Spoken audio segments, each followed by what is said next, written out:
সুপ্রভাত। আজকে আমি ভগবদ্গীতার দ্বিতীয় অধ্যায় সাংখ্যযোগের পরবর্তী থেকে শুরু করছি।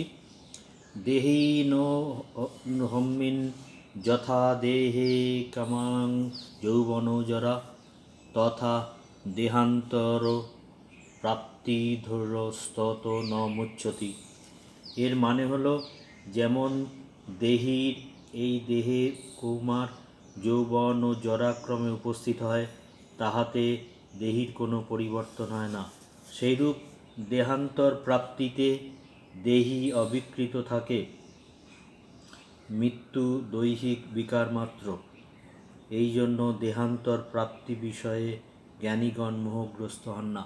এর অর্থ হলো, যারা জ্ঞানী পণ্ডিত তারা কখনো মৃত্যুকে ভয় পায় না।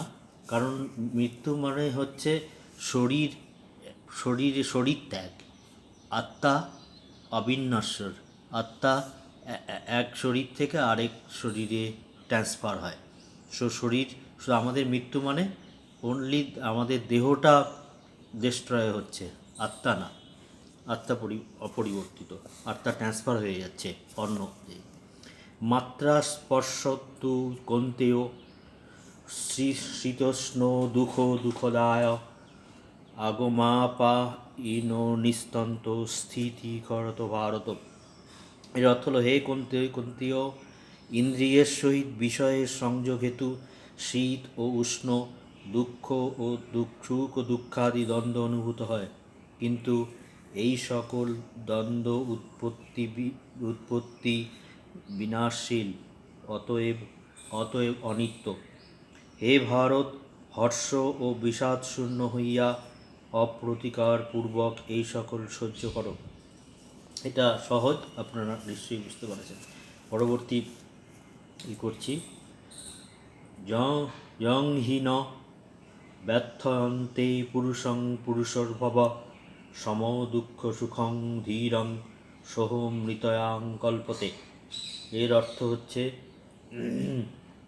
কারণ হে পুরুষ শ্রেষ্ঠ, সুখে দুঃখে অবিচলিত যে জ্ঞানী ব্যক্তিকে শীতোষ্ণাদি দ্বন্দ্ব বিচলিত করতে পারে না, অর্থাৎ আত্মার নিত্যত্ব জ্ঞান হইতে বিচ্যুত করতে পারে না, তিনি অমৃত লাভের প্রকৃত অধিকারী।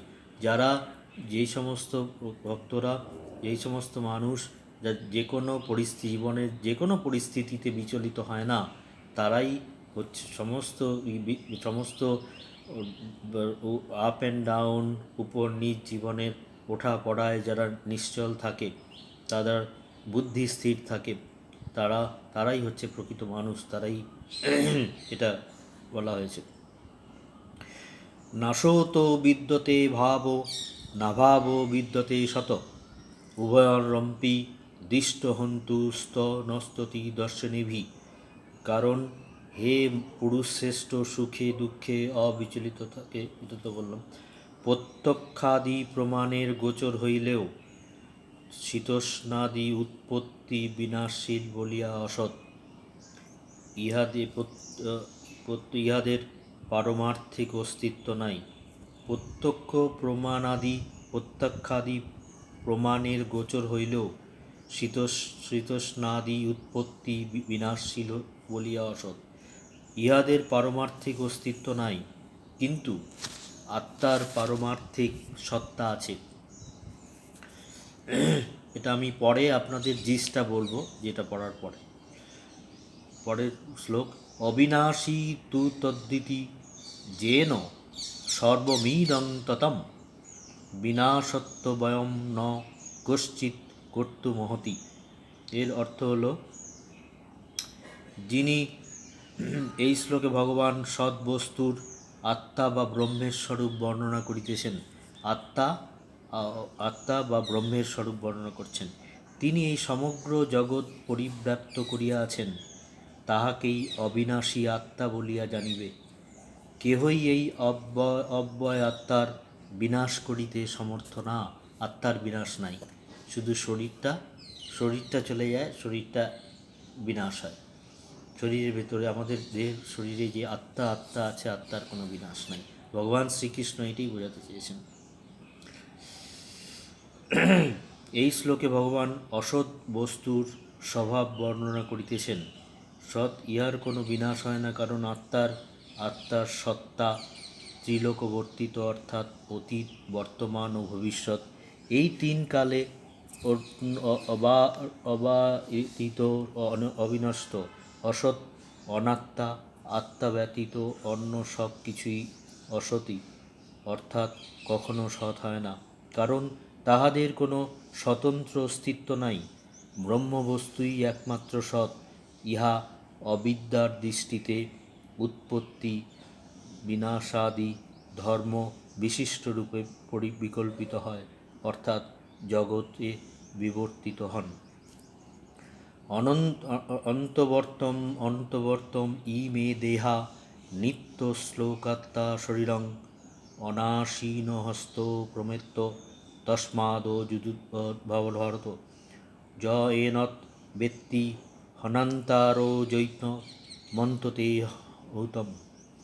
প্রত্যক্ষাদি প্রমাণের অতীত, অবিনাশী ও অনিত্য আত্মার এই সকল দেহ নশ্বর বলিয়া উক্ত হইয়াছে।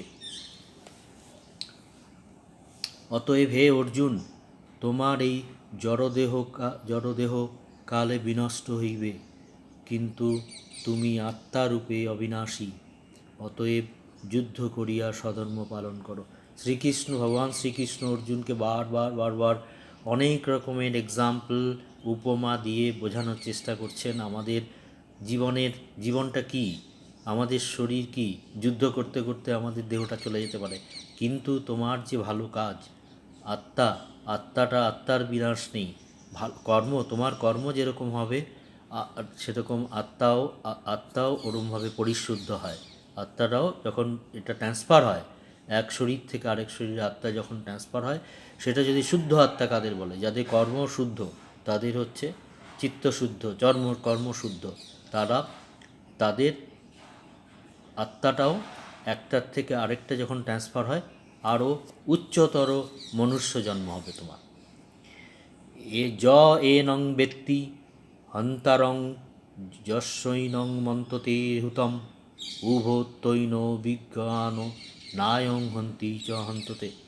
এর মানে হচ্ছে, যিনি ইহাকে হন্তা বলিয়া মনে করেন এবং যিনি ইহাকে নিহত বলিয়া ভাবেন, তাহারা উভয়ই আত্মার প্রকৃত স্বরূপ জানেন না। ভালো করে শুনুন, এটা খুব সিগনিফিকেন্ট। যিনি ইহাকে হন্তা বলিয়া মনে করেন, হত্যা মানে, এবং যিনি ইহাকে নিহত বলিয়া ভাবেন, তাহারা উভয়ই আত্মার প্রকৃত স্বরূপ জানেন না। আত্মা কাহাকেও হত্যা করেন না এবং কাহারও দ্বারা নিহত হন না, কারণ আত্মা অবিনাশী। খুব সিগনিফিকেন্ট, খুব সুন্দর। ন জায়তে ম্রিয়তে বা কদাচিৎ নায়ং ভূতাত্ম ভবতি বা ন ভূয়। এই আত্মা কখনো জাত বা মৃত হয় না, কারণ পূর্বে না থাকিয়া পরে বিদ্যমান হওয়ার নাম জন্ম, এবং পূর্বে থাকিয়া পরে না থাকার নাম মৃত্যু। আত্মাতে এই দুই অবস্থার কোনোটিই নাই, অর্থাৎ আত্মা জন্ম ও মৃত্যু রহিত, অপক্ষয়হীন ও বুদ্ধিশূন্য। শরীর নষ্ট হইলেও আত্মা বিনষ্ট হয় না।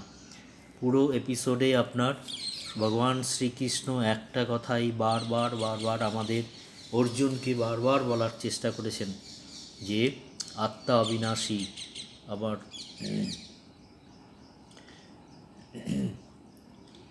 ব্রহ্ম অজো নিত্যং শাশ্বত হয়ং পুরাণ ন হন্যতে। হন্য মানেই শরীরে, মানে এই আত্মা কখনো জাত বা মৃত হয় না, কারণ পূর্বে না থাকিয়া পরে বিদ্যমান হওয়ার নাম হচ্ছে জন্ম। পূর্বে থাকিয়া পরে না থাকার নাম মৃত্যু। আত্মাতে এই দুই অবস্থার কোনোটিই নাই, জন্মও নাই, মৃত্যুও নাই, অর্থাৎ আত্মা জন্ম ও মৃত্যু রহিত, অপক্ষয়হীন ও বুদ্ধিশূন্য। ঋদ্ধিশূন্য। শরীর নষ্ট হইলেও আত্মা বিনাশ হয় না। বেদানিত্যং নিত্যং এ জন্মম কথং সহ পুরুষ পার্থকং ঘাতয়াতি হন্তিকম। হে পার্থ, যিনি এই পরমাত্মাকে অবিনাশী, নিত্য, অজ ও অব্যয় বলিয়া জানেন, তিনি কিরূপে কাহাকেও হত্যা করেন ও কাহাকেও হত্যা করান। এটা আমি আজকের যেটা বললাম আপনাদের, সেটাই আমি আপনাদের এক্সপ্লেন করব। সেটা হচ্ছে, ভগবান শ্রীকৃষ্ণ যখন অর্জুনকে সাথে নিয়ে রথে উপস্থিত, যুদ্ধের প্রারম্ভে অর্জুনকে বারে বারে উনি বোঝাচ্ছেন যে আত্মা, শরীর কী এন্ড আত্মা কী। আমাদের জীবন তার সঙ্গে ভগবান শ্রীকৃষ্ণের যেভাবে বলছেন অর্জুনকে, তার সঙ্গে আমাদের সমাজের আর কর্পোরেট লাইফের কি শিক্ষা আমরা নিতে পারি। আমরা এটি শিক্ষা নিতে পারি যেই অসৎ লোক অ্যান্ড সৎ লোক, প্রথম কথা, অসৎ লোক অ্যান্ড সৎ লোক মৃত্যুর পরে তাদের শরীর চলে যাবে, কিন্তু আমাদের আত্মা অবিনাশী। আত্মা যখন ট্রান্সফার হয়, চিত্ত যদি শুদ্ধ না হয়, কেউ যদি সবসময় খারাপ কাজ করে, সেই আত্মাটাও তার সঙ্গে এফেক্টেড হয়। আত্মা অবিনাশী, আত্মার কোনো বিনাশ নাই, আত্মার কোনো অবিনাশী। সো আত্মা শুদ্ধ আত্মা বলে কর্ম যখন শুদ্ধ থাকে, আত্মাও শুদ্ধ হবে। যখন আত্মাটা ট্রান্সফার হবে, তো আপনি মরে যাবেন। আত্মা যখন ট্রান্সফার হবে, মানে একটা শরীর থেকে আরেকটা শরীরে, তখন আত্মা যদি শুদ্ধ হয়, কর্ম যদি শুদ্ধ হয় আপনার, তাহলে আপনার আরও উচ্চতর মনুষ্যর জন্ম হবে। আরও হয়তো আপনি এখানে আছেন, আরও বড় শুদ্ধ আত্মার জন্ম হবে আপনার। আরেকটা জিনিস উনি বলছেন যে যারা ভালো লোক, চিন্তা শক্তি আর বুদ্ধিমান লোক, জ্ঞানী লোক, তাদের এই চৈতন্য আছে। তারা এটা জীবনের মানে আগ মুহূর্তে প্রারম্ভেই তারা বুঝে যান যে এই শরীর অবিনশ্বর, এই শরীর বিনাশ হয়ে যাবে, শরীর আমাদের থাকবে না। কিন্তু আমাদের যে ভালো কর্মটাই আমরা নিয়ে যাব সঙ্গে। সুতরাং কর্ম যখন ভালো হবে, চিত্ত যখন ভালো শুদ্ধ হয়, তখন আত্মাও তোমার শুদ্ধ হবে। সুতরাং জ্ঞানী আর অজ্ঞানীর মধ্যে এই ডিফারেন্স। কর্পোরেট লাইফে কি করতে পারি, এথিক্স অ্যান্ড ভ্যালুজ যেটাকে বলে, এথিক্স অ্যান্ড ভ্যালুজ যদি ঠিক থাকে, তোমরা you will go to the top. Good, আজকে এই পর্যন্তই রাখছি। আশা করি আপনাদের ভালো লাগছে এপিসোড। আপনারা আমার ইমেলেও আপনার কন্ট্যাক্ট করতে পারেন, mr.anupamchando@rediffmail.com। এটা আপনাদের কি প্রশ্ন সেটাও করতে পারেন আমাকে, আমি আমার সাধ্য মতন এগুলো রিপ্লাই দেব। সুতরাং ভগবান শ্রীকৃষ্ণের যে বাণী, সেটা এটাই হচ্ছে তার সিগনিফিকেন্স। ভগবান শ্রীকৃষ্ণ কী বলতে চাচ্ছেন, আমরা আমাদের লাইফে কিভাবে সেটা ইমপ্লিমেন্ট করতে পারি, আমাদের পারিবারিক লাইফ অ্যান্ড কর্পোরেট লাইফে, এটা নিশ্চয়ই আপনারা ভালোভাবে বুঝতে পেরেছেন। Thank you very much. কালকে আবার আরেকটা এপিসোড নিয়ে আমি আসবো।